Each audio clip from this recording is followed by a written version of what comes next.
काय सांगाल, तुम्हाला शेवटच्या क्षणी तिकीट नाकारलं होतं, तुम्ही भाजपमध्ये गेला, मोठ्या मताधिक्याने विजय झालेला आहे, माझे आमदार गावडे साहेबांचं मोठं योगदान होतं, अशा परिस्थितीत तुम्ही भाजपमध्ये गेला, विजय मिळवला? खरं तर मी राष्ट्रवादी पक्षामध्ये गेली 7 वर्ष टाकळ्याजी कवठे गटामध्ये निवडणुकीच्या निमित्ताने फिरत होतो.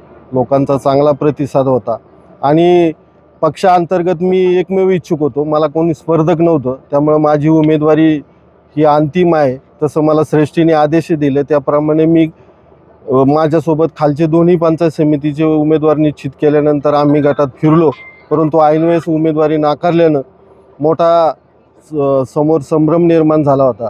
पण कवठे टाकळ्याजी गटातील मायबाप जनतेने माझ्या घरी येऊन सांगितलं की आपल्याला लढायचं आहे आणि त्या पद्धतीनं कोणत्या पक्षातून उमेदवारी घ्यायची, तर सगळ्यांनी सांगितलं की जो पक्ष देशात, राज्यात, सरकारमध्ये आहे आणि त्यांच्या माध्यमातून आपल्याला विकास कामं करता येईल म्हणून भाजपबरोबर जाण्याचं ठरवलं.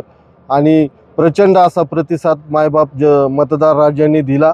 जवळपास मी 3,400 मताच्या आसपास मताधिक्य मला मिळाले असं समजते.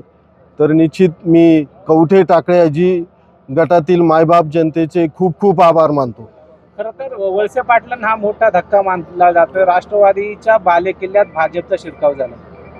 नाही, ही निवडणूक आम्ही निष्ठावान कार्यकर्त्यांना नाकारलं, त्यामुळं जनतेने ही निवडणूक हातात घेतली होती आणि कोणता पक्ष याहीपेक्षा उमेदवारी नाकारली ह्या भावनेतनं ज्या पक्षाने उमेदवारी नाकारली त्याला सडेतोड उत्तर जनतेने दिलेलं आहे. तुम्ही वळसे पाटलांच्या भेटीला मतमोजणी प्रतिनिधी यांना आतमध्ये सध्या पाहू काय काय 30 मावरा